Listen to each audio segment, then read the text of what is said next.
Hello and welcome to Carleton TV. Last week I had the pleasure of talking with Mike McLaughlin, the treasurer of the club. It turned out we talked about a lot of topics.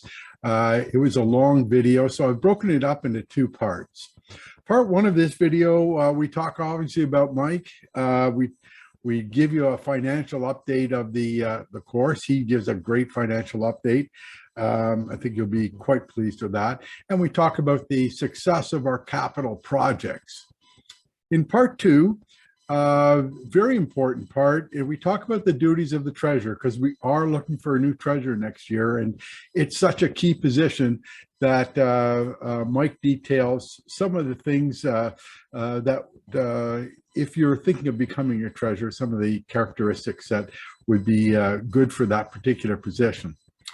And then we talked about a committee that's very little known, but very important. It's called the Governance Committee, and Mike has had a lot of experience with it. So I just wanted to make people aware that there is a governance committee, and it does have some very specific duties and very important duties at the club. So I hope you enjoyed. I apologize for the choppiness of the video. The camera malfunctioned like halfway through, so we had to reshoot some of it. So I had to cut and paste a lot of this stuff, and I tried to do the best I can to make it coherent, but it does get a little jerky at times in terms of from transitioning from one scene to the other.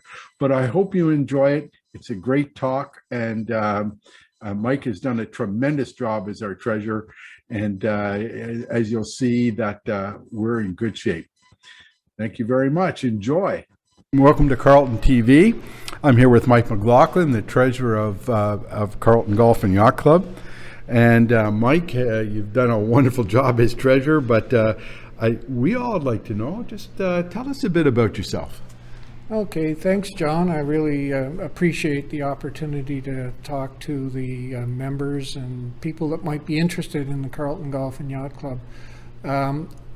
My wife and I joined the club in 1999, so that's quite a while ago, and been consistent members since, always a gold member. In the time that we joined, we had some friends that were here at the club that recommended the club to us. Unfortunately, they've all moved out of town or off to other adventures, but we stayed with the club. We've made a lot of good friends in the club, and that's one of the reasons that we like to be with the club. On the background, I am an FCPA, FCMA, for those that understand the lingo of the accountants. The F means that I've been around long enough and did enough things that the society decided that they would call me a fellow. So F stands for fellow, not what some of you people might think it stands for, being a CPA. And I had first retired from the Office of the Auditor General, where I was the Deputy Auditor General of Canada.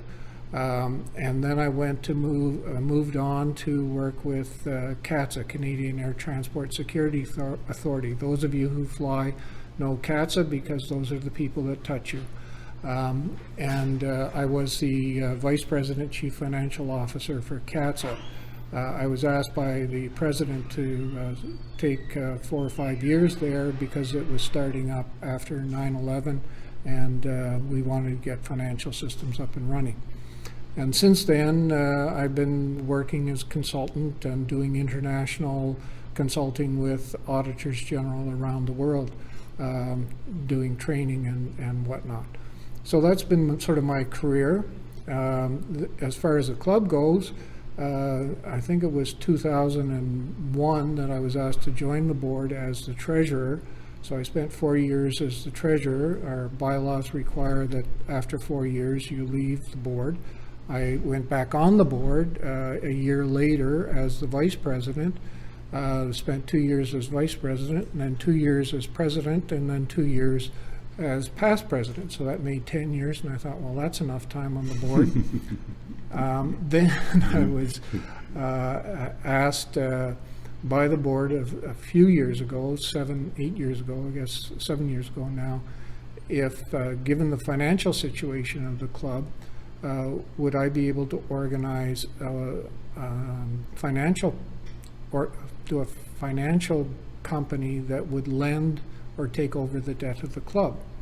So with the help of Stu Lawrence, many of you will know Stu Lawrence, and Jeff Cortis and Lyle Sides, we organized a group of investors and took over the debt of the club. And that debt is still held by the club. So now I have a conflict of interest because I hold the debt of the club, or I'm a member of the organization that holds the debt of the club. So when the board then came to me and said, would you become treasurer again? I said, I have a conflict of interest. And I sort of felt, well, I'll deny them and deny them and deny them until eventually they came back and said, look, we really need someone with the background to be able to turn around the financial situation. We were in a losing situation. We had net losses for several years. The banks would no longer deal with the club because of the loss situation. Golf was a declining industry at the time. And I said, well, I'll make my conflicts of interest apparent to everyone when I get up and say my name or accept the nomination, but make it very clear that anything to do with the financing corporation, I'm not making any decisions either for or against the financing corporation. That's up to the rest of the board to make those decisions. So I've done that and became the treasurer. So that's where I am today as treasurer of the golf club, and coming to the end of the 4 years that is allowed under our bylaws for a member of the board to be treasurer or to be a member of the board. So come November 1st, I will no longer be on the board and no longer have a conflict of interest for anything else that's going on. So anyway, that's where I'm at. Yeah, so interesting. You came in, we had just done an interview with Steve Liddell. We'd heard that there were 10 straight years where we were declining in members, and the situation was bad. You came in, and the situation is totally reversed. Give us an update as to where we are today with our financial situation. Doesn't have to be a complete update, just a general picture. Okay, but when I look at the last trend in terms of the net result for the club, I look at the net result on an annual basis. In 2018, we lost about $200,000. So it was a net loss, and that really concerned me when I took over again as treasurer. And then in 2019, we had about a $23,000 loss, but we had really turned the corner. In 2021 or 2020, we had a net profit in excess of revenue over expenses, is the way we have to phrase it, and that was $174,000. In 2021, the excess of revenue over expenses rose to $397,000. Wow, that's amazing. And this put us in a situation where we could now have reserves, operating reserves and capital reserves. And I'll get to that. But in 2022, our budget calls for an excess of revenue over expenses of $230,000. And currently we are on target to meet that. Even with all of the complications that we've had this year, we're still on target to meet that. That's great. So then just on the capital reserve, in order to ensure that the club can move forward, we looked at what could we afford in terms of capital expenditures. And when we put in the patio, we realized that we wanted to be conservative because we didn't know exactly all the things that were going to have to happen around this club. It's an aging infrastructure that we have. We're very challenged to keep some things going. But we put in the patio, we set a budget of $100,000, we put in the patio. We then set a capital reserve target of $250,000. And that was so that we could plan into the future years. So right now, we're projecting to the end of October that our capital reserve, with the expenditures that we're making this year, will be at $246,000. So we're just right on target to meet our $250,000 commitment. And then on the operating side, we've never had an operating reserve. And so now we've put in an operating reserve on the basis that if something goes wonky in the club, we have funds that we can go to. I should mention that within the bylaws, when people sign on, they take on a liability of up to $1,000, that if the club required to have a levy, each member is required then to contribute $1,000. Members might have forgotten that by now, I don't know. But in any event, instead of forcing the board then to put in a levy, we put in an operating reserve. So we have our operating reserve that is targeted as $250,000. At the end of 2022, we are expecting that operating reserve will be at about $297,000.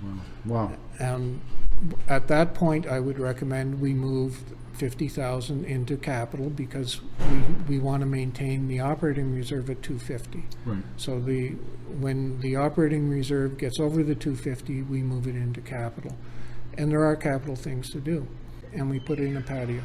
That patio saved the food and beverage in 2021. There is no question. Wow. We would not have been able to provide the service that we did. The other thing we did, and I want to mention, these are important capital projects. We took on a lease for all new equipment for Joel. Joel's equipment was running on binder twine and clothespins and paper clips and duct tape at some point. So we replaced the entire fleet with an operating lease, and that operating lease is built into the operations of the club now. Wow. So we get all new equipment, and it shows in the course. Yeah. Big investment in the course.